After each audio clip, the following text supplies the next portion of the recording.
प्रिय मित्रों, प्रणाम।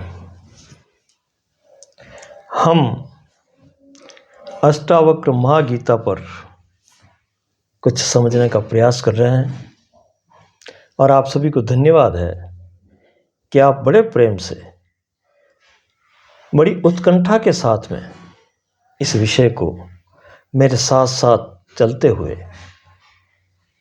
प्रयास कर रहे हैं। धन्यवाद है आपको। पिछले वीडियो में जो भाग 2 नंबर का वीडियो था, उसमें हमने ये देखा कि जनक के 3 प्रश्न को बहुत ही गौर से अष्टावक्र ने सुना और जनक ने बड़े ढंग से जितना भी कहना था अपने अंतःकरण से ज्यों का त्यों कह दिया। आज हम बात करते हैं कि ये सब सुन करके अष्टावक्र पर क्या गतिविधि हुई। इतना सब सुन करके कि वैराग्य क्या है, मोक्ष क्या है, ज्ञान क्या है, इन 3 प्रश्नों को सुन करके भी अष्टावक्र चुप रहे और उसे बोलने का मौका दिया जनक को। ये बहुत ही बड़ी कला है। जितना हम गहराई से अवसर देंगे प्रश्नकर्ता को, उतना प्रश्न खुलता जाएगा और खुलने के साथ में यह भी समझ में आएगा कि इस प्रश्न का उत्तर क्या होना चाहिए, कौन सा उत्तर सटीक है, कौन सा सही है। वरना तो कहा सुनी होती है, उसमें लाखों प्रश्न होते हैं, लाखों उत्तर भी होते हैं, लेकिन कहीं कोई फर्क नहीं पड़ता।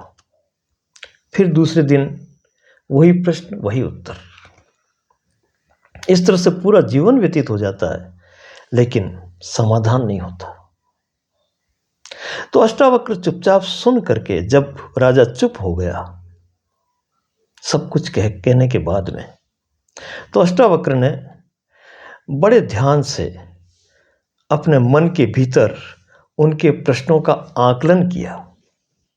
देखा कि इस प्रश्नकर्ता के मन में कौन सी बात छिपी हुई है, और जो इसके प्रश्न हैं उन प्रश्नों को देखते हुए ये भी मालूम करना है कि ये किस समाधान के योग्य है, इसमें क्षमता कितनी है, ये कितना समझा है और क्या जानना चाहता है, और उस जानने में यह सक्षम है कि नहीं। ये तीनों बातें अष्टावक्र ने मन ही मन में उसका आकलन किया।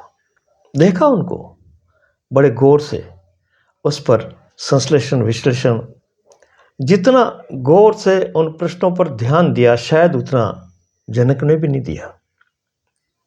अष्टावक्र ने सुन करके ध्यान देना शुरू किया। प्रश्नों पर ध्यान देना भी बहुत बड़ी बात है।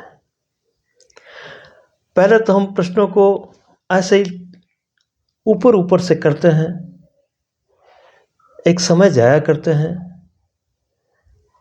अपनी जो भराव है उसको एक उड़ेलने का काम करते हैं,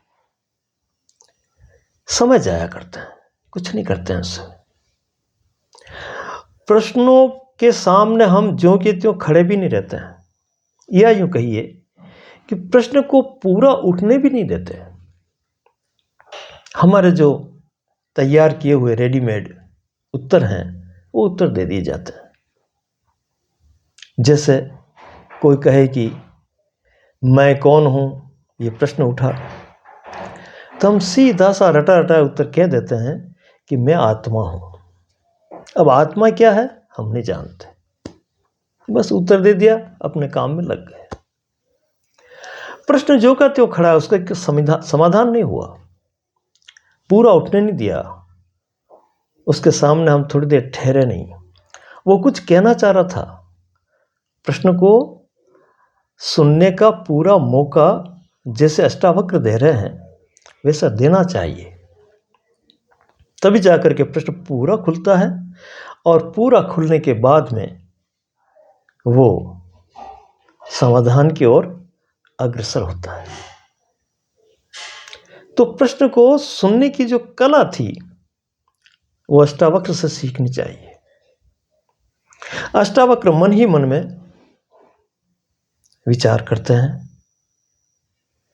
प्रश्नों का संशोधन करते हैं, गहराई से देखते हैं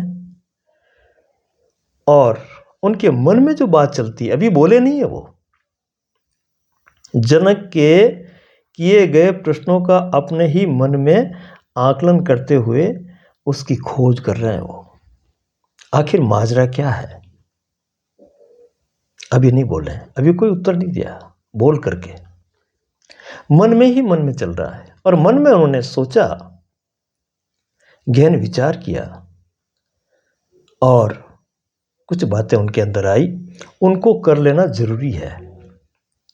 तब हम अगले एपिसोड में, अगले वीडियो में वो क्या कहते हैं उस पर आएंगे। तो अष्टावक्र सोचते हैं कि ये राजा मूढ़ नहीं है, अज्ञानी भी नहीं है, ज्ञानी भी नहीं है। इस संसार में जितने भी जीव हैं उनकी क्षमता के अनुसार, उनकी बुद्धि के अनुसार उनका वर्गीकरण किया जा सकता है आराम से, अलग अलग वर्गों में उनको बांटा जा सकता है।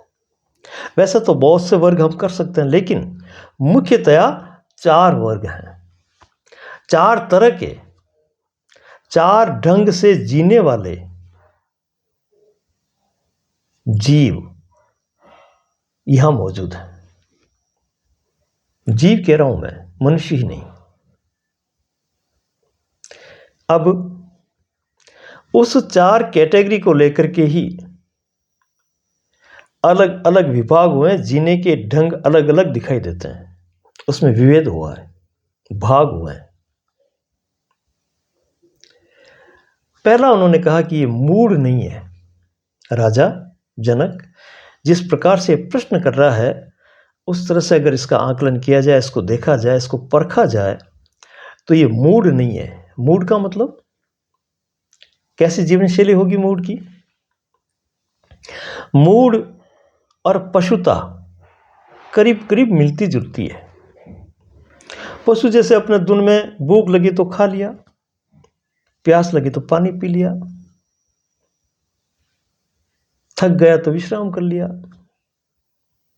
और कुछ आगे सोचने की क्या, क्यों, कैसे का कोई प्रश्न नहीं उसमें।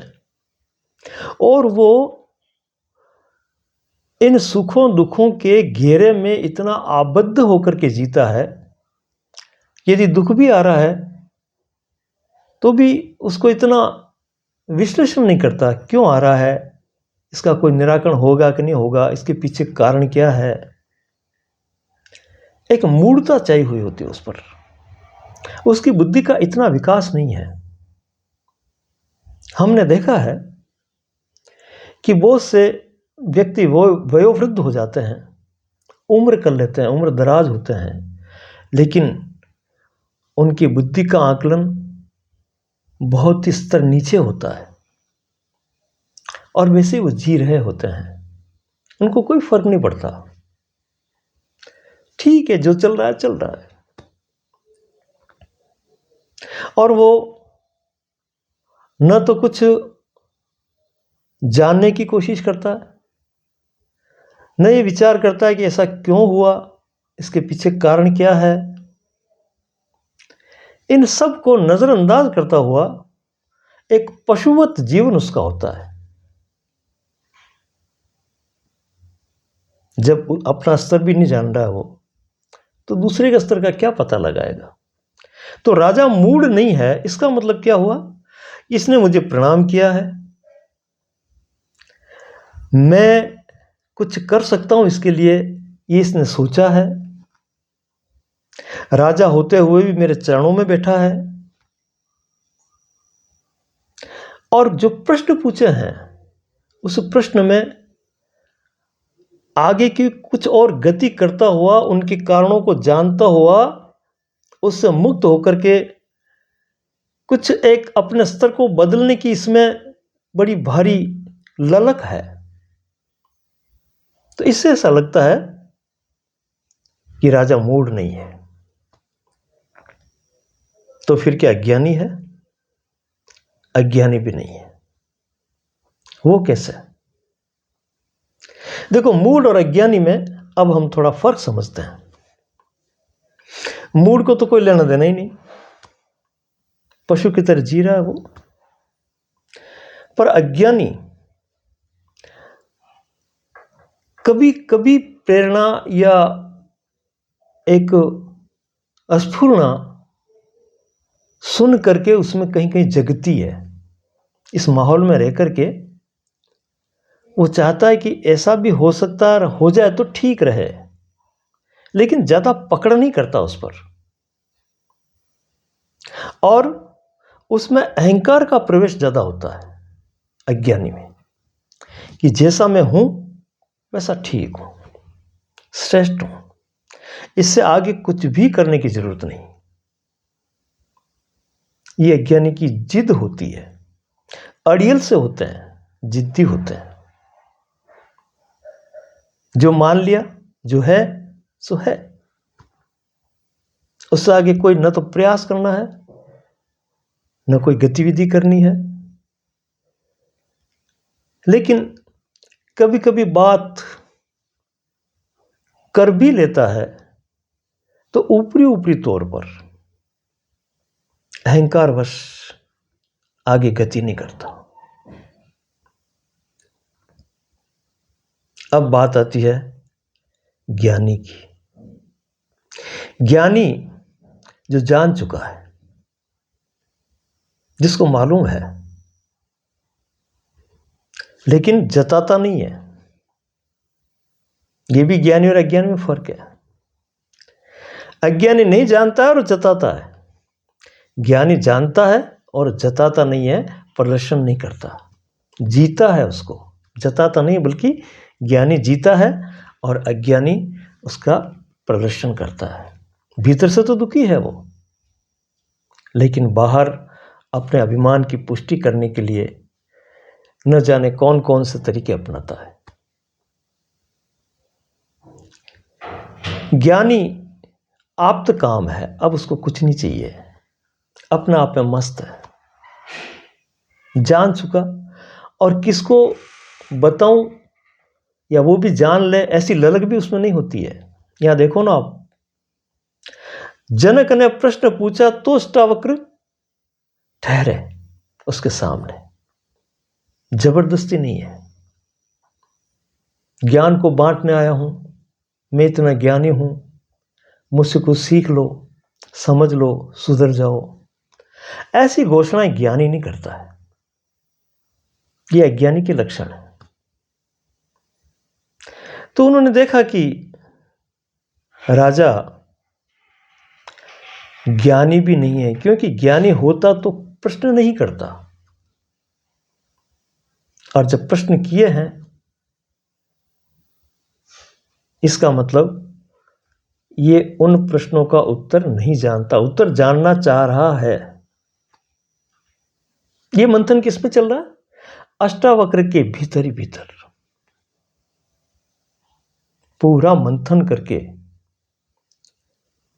जो बोध को प्राप्त होते हैं वो उतावले नहीं होते, उल जलूल नहीं होते, जबरदस्ती नहीं करते, बड़े पारखी होते हैं, बड़े खोजी होते हैं, बहुत ही गहरे जाकर के सीधा मन से बात करते हैं। जहां बीमारी होती है वहां जाकर के समाधान करते हैं। बीमारी का वर्णन वो नहीं करते हैं, बीमारी का इलाज करते हैं, सीधा इलाज। इसलिए अपने इसका नाम दिया सहज संवाद, सीधा संवाद, सीधा आमने सामने होना, और वो भी बहुत भीतर से, बाहर का परिवेश नहीं देखते हुए, ये राजा है, इसके पास इतनी संपत्ति है, इतने व्यक्ति इसको मानते हैं, ये प्रशंसित है, इसमें पावर्स हैं, शक्ति है, मैं ऐसा हूं अदना सा। इसकी कोई तुलना नहीं करते वो।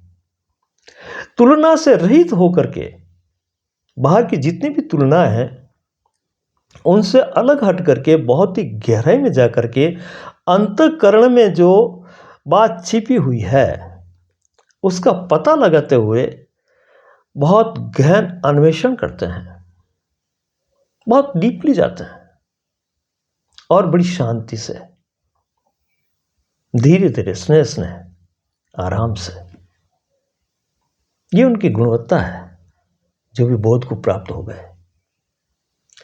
तो इस तरह की बातें अष्टावक्र जो है गहनता से सोचते हैं, उस पर विचार करते हैं और मौन रह करके चुपचाप भीतर से, दृष्टि कहाँ है? राजा जनक के मन पर अष्टावक्र की दृष्टि है और उनके मन को पढ़ रहे हैं वो, और सीधा ज्यों का त्यों पढ़ रहे हैं, किसी प्रकार की मिलावट नहीं कर रहे हैं, कोई तुलना भी नहीं कर रहे हैं।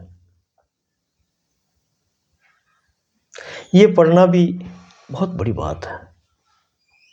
इस तरह से किसी को देखना, किसी का अवलोकन करना, तभी जाकर के तह खुलती है, दर पर दर वो जो वास्तविकता है वो सामने आती है और फिर उसका सटीक समाधान होता है। तो जब तीन बातें, ये मूढ़ नहीं है, ये ज्ञानी नहीं है, ये ज्ञानी भी नहीं है, तो फिर क्या है? तो चौथी बात आती है कि राजा मुमुक्षु है, अर्थात जिज्ञासु है।